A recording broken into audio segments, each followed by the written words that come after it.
지금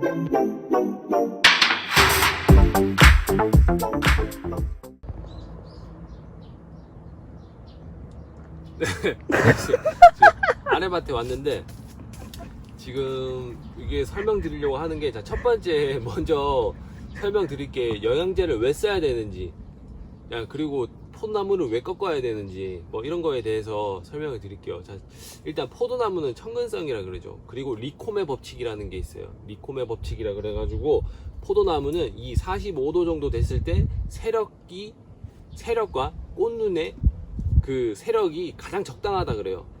자, 요 정도 됐을 때, 45도 각도가 됐을 때, 자, 그래서 우리는 웨이크만식으로 포도나무를 재배를 하죠. 자, 근데 생각하셔야 될 게, 자, 이게 포도나무가 성장하는 거에 대해서 말씀을 드리자면, 포도나무는 총 3가지의 뿌리가 있다고 생각하시면 돼요. 포도나무를 지탱하는 뿌리가 있고, 그리고 수분을 흡수하는 뿌리가 있고, 그리고 영양분을 흡수하는 모세 뿌리가 있어요. 자, 근데 자, 우리가 2월달 뭐 이럴 때 겨울에 전정을 하고 나면 물이 오르죠. 물이 나오잖아요. 자, 그럼 그때 싹 트려고 하는 걸 알고 있죠.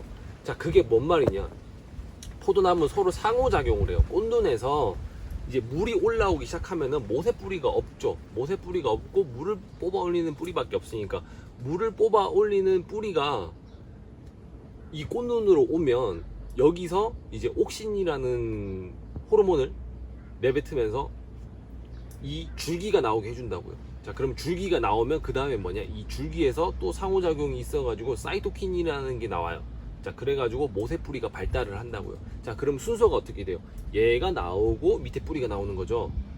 왜? 수분을 빨아들이는 뿌리는 따로 있으니까 얘가 나오고 얘가 나오고 얘가 나오고 얘가 나오는 거예요. 자, 그러면 지금 이 시기 때는 어떨까요? 모세 뿌리가 활발하게 나올까요? 안 나오는 게 맞죠. 왜? 자랄 게 없으니까.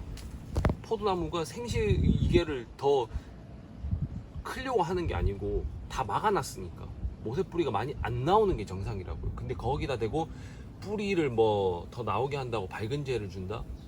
그거는 정말 아니라고 봐요. 제 입장에서는. 뭐 그렇게 하셔가지고 잘 되시는 분들도 있을 수 있겠지만, 어쨌든 제 입장에서는 좀 아니라고 생각을 해요.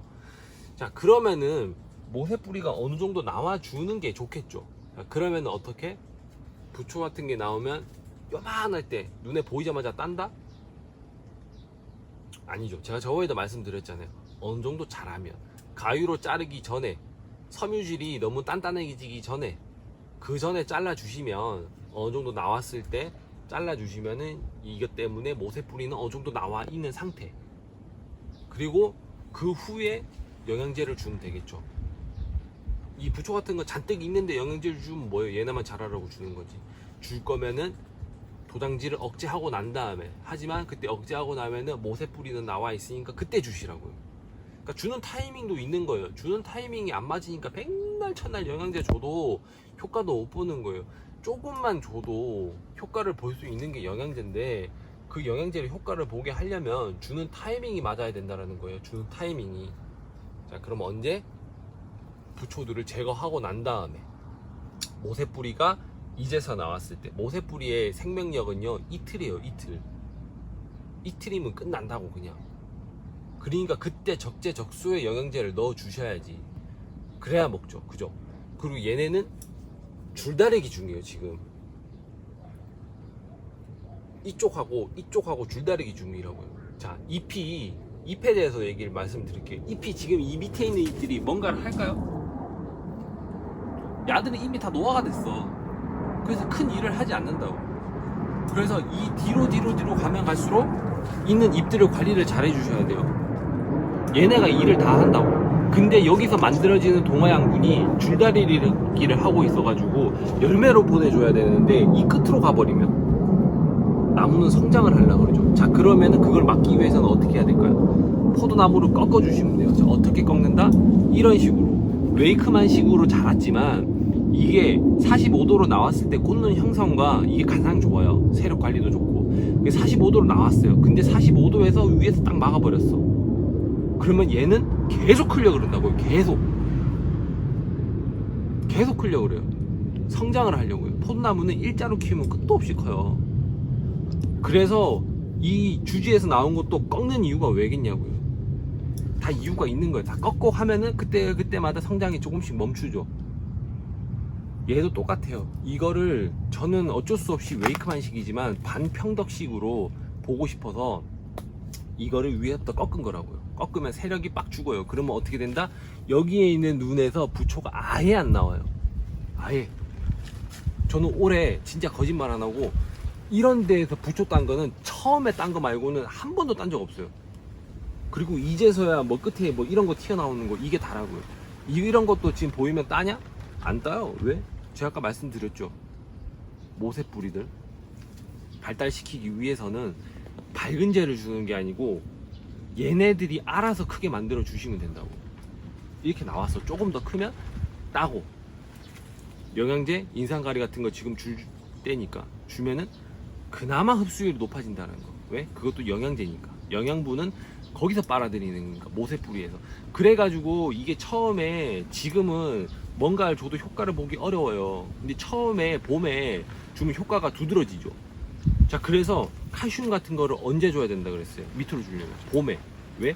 그때는 성장을 하고 있을 때니까. 그때는 뿌리들이 계속 나와요. 모세 뿌리들이 나와가지고 양분도 많이 빨아들인다고요. 수분하고 같이. 자, 그때는 칼슘을 넣어 주시면은 얘가 잘 자라겠죠. 근데 지금은 칼슘을 밑으로 주면은 빨아들인다? 거의 흡수율이 없다고 보시면 돼요. 기량작용도 있는 데다가 뭐 모세 뿌리는 얼마 나오지도 않는데 걷다 줘봐야 먹겠냐고. 거의 없어요. 걔네가 먹는 걸로 얘네한테 효과를 바란다? 어림도 없어요. 바닷물에 갔다가 콜라 뿌리면 색깔 바뀌냐고.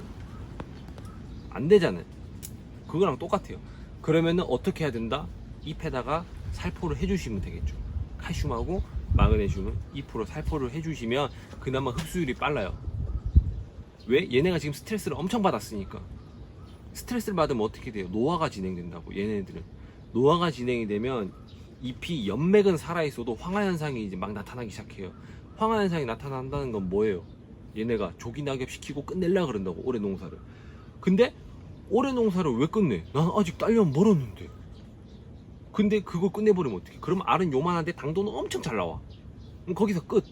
그럼 사람들이 말하죠. 진짜 맛있는 과일은 뭐 500g 정도에 따먹으면은 그만큼 맛있는 게 없다. 근데 왜 자꾸만 크게 만들려고 해요? 하지만 우리는 생산자 입장이기 때문에 소비자 눈높이에 맞춰줘야 된다고요. 소비자들은 크고 맛있는 걸 원해. 왜? 자기들의 지출을 해야 되니까. 그게 소비 심리잖아요. 마케팅의 기본 원리 아니에요, 그것도? 니즈를 맞춰주는 거. 맞잖아요. 그럼 우리는 거기에 맞게 맞춰야 돼. 그러면 이렇게 700g, 800g 짜리를 만들어가지고 당도도 잘 나오고 식감도 좋게 만들어야 된다고. 향도 나오고. 근데 그렇게 하려면 어쨌든 관리하기가 빡세다고, 힘들다고요. 그러니까는 지금은 아직은 조기 낙엽 될 때가 아니라는 거예요. 그래가지고 위험한 것 중에 하나 뭔지 아세요? 인산가리 때리는 거. 인산가리는 이 도장지를 억제하고 조기 낙엽 시켜요. 그래서 포도나무한테는 썩 좋은 방법이 아니에요. 왜? 다음 해에 양분을 써먹을 양분을 흡수를 해야 되는데, 그죠? 흡수를 해가지고 저장을 해야 되는데 저장할 시간을 안 줘버리네. 그냥 열매만 후딱 따먹고 끝이네. 그러면 어떻게 돼요? 올해 농사는 잘 되는데 갑자기 내년이 안 좋대. 그래서 보통 그런 사람들 많아요. 아, 작년에는 좋았는데 올해 갑자기 안 좋아. 왜 안 좋겠냐? 가을 농사를 잘못 지어서. 가을 농사 잘 지어놓으면 다음에 농사도 잘 돼요. 그거는 순리라고요. 그냥 저절로 돼가는. 그래서 어쨌든 그렇게 해주시면 돼요. 지금 연맥이 좀 노래져가지고 스트레스를 좀 받았다. 그러면은 칼슘 마그네슘 쳐줘가지고, 야, 너 아직 아니야. 주름살 쫙 펴주시라고요. 보토스 남는 것처럼 젊게 만들어 주시라고. 아직은 얘네가 일할 때예요. 아시겠죠? 자, 그리고 이제 포도나무가 이렇게 막 등숙이 들어왔잖아요. 등숙이 들어와갖고 목질화가 됐어요. 그렇다는 건 뭐? 2차 비대기가 시작이 됐다는 거예요. 2차 비대기가 시작을 알리는 건 뭐? 연하기. 얘네가 이제 잠에서 깨어났어요. 지금까지는 쉬었다고요. 이제 쉬었으니까 이제 일어나서 일할 시간이잖아요. 그죠? 그럼 이제부터 세포가 확장을 한단 말이에요.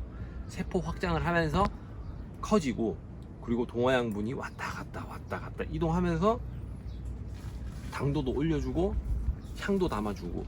자, 그런 식으로 해야 돼요. 그렇게 하려면 지금부터 연하기니까 뭐 밑으로 인산가리 같은 거는 주겠죠. 왜? 인산은 그나마 흡수율이 많아지는 게 연하기 때. 왜? 이 잎에 저장하는 배터리 용량을 키우기 위해서. 제가 말씀드린 거, 인산은 배터리다. 그리고 가리는 도장지를 억제하기 위해서. 자, 그러면은 그 주는 타이밍은 언제? 모세뿌리가 나왔을 때. 근데 모세뿌리가 언제 나온다? 이 새로운 잎들이 나왔을 때, 부초들이 나왔을 때, 얘네가 수분을 먹고 컸으면 얘네를 키우려고 모세뿌리가 또 나온다고 말씀드렸죠. 모세뿌리가 나오면은 그때 주시면 된다고. 그래서 얘네가 어느 정도 자랐을 때 이걸 따버리세요. 따고 인산가리 한번 주고, 그리고 또 나오면 또 한 번 나왔을 때 따고 한 번 주고. 그래서 그 간격이 어느 정도? 7일에서 열흘 정도. 그 정도 간격이라 보시면 돼요. 자, 그렇게 하면은 인산가리 주는 타이밍은 끝났어요. 그죠? 그 중간중간 방제해야겠죠. 칼슘 마그네슘 섞어서 방제하고. 자, 잎 보세요. 잎 깨끗하죠? 녹균병 같은 거 하나도 없어요. 탄저 1도 없고. 잎도 깨끗해요. 잎도 깨끗하고, 뭐 연맥이나 이런 거는 다 잘 살아 있고 황화 현상 온 거 없어요.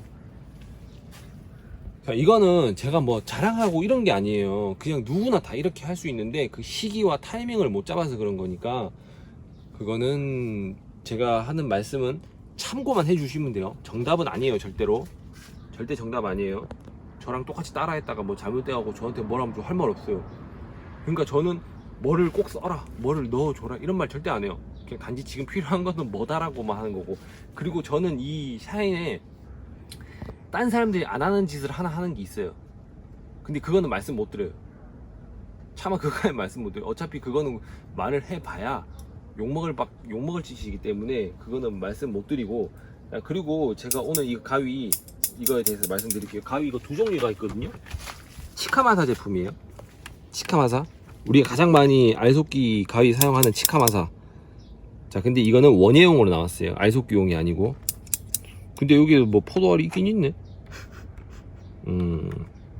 어디 이게 두 종류가 있어요. 자, 보시면 끝이 틀려요. 끝이. 자, 이 SP 버전이 편하신 분들은 이렇게 일자로 되어 있는 걸 쓰시면 되고, 저는 이게 편해요. 이렇게 홈이 이게 팍 파여 있는 거.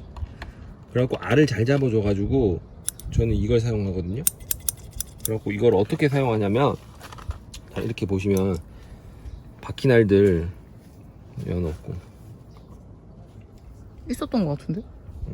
어디? 아니, 이거?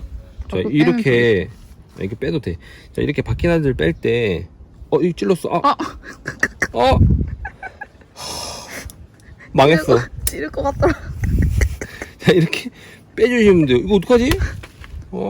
빼. 아니, 이거 다 아물어요. 뭐라. 내가 먹으면 돼. 그래. 이렇게 꽉꽉 박힌 애들. 안속기로 오래 제대로 잘 못해가지고. 자, 이렇게 잘라주시고 딱 잡고 쏙. 와, 얘 진짜 너무 많이 커가지고 지금 빼주시면 이렇게 빈 공간이 생기죠. 이렇게 빈 공간이 생기면 이렇게 옮겨주세요. 얘는 지금 다 움직여요. 이렇게 해가지고 자리를 맞춰가는 거예요. 그리고 이 가위는 있으시면 좋아요. 근데 뭐 봉지 안 까보시는 분들 있잖아요. 그런 분들은 뭐 필요 없고. 근데 저는 축가가 오는지. 아이, 젖꼭지 뜯지 마. 젖꼭지 자르면 죽는데. 진짜로 죽는다 그랬어. 출혈이 안 멈춰서. 그건 잘 모르겠어. 나도 위험해. 하여튼. 그래서 뭐 어쨌든 이 가위에 대해서는 그렇다는 거고, 입 관리 잘 해주시면 되고. 축가증 방금 이야기하고 있었던 거 아니야?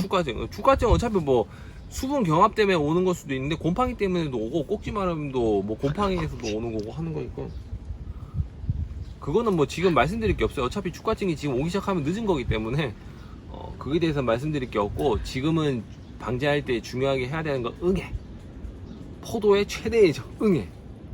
응애 방지 잘 해주시면 돼요. 노균병 같은 거 응애 해주시면 됩니다. 쉬워요, 그거 좀. 네, 자, 그러면은 다음 시간에는 샤인은 아니고 캠벨, 그러니까 한번 소개 좀 해드릴까 싶어가지고. 캠벨도 아마 농사 짓는 분들 계실 건데 캠벨 영상을 찍은 적이 한 번도 없어서, 다음번 영상에는 한번 캠벨 한번 보여드리고, 또 궁금한 거 있으시면 댓글에 남겨주시면 제가 뭐 거기에 대해서는 답변해 드리고, 또 다음에 영상 찍어서 말씀드리도록 하겠습니다. 자, 그러면 또 다음에 뵐게요.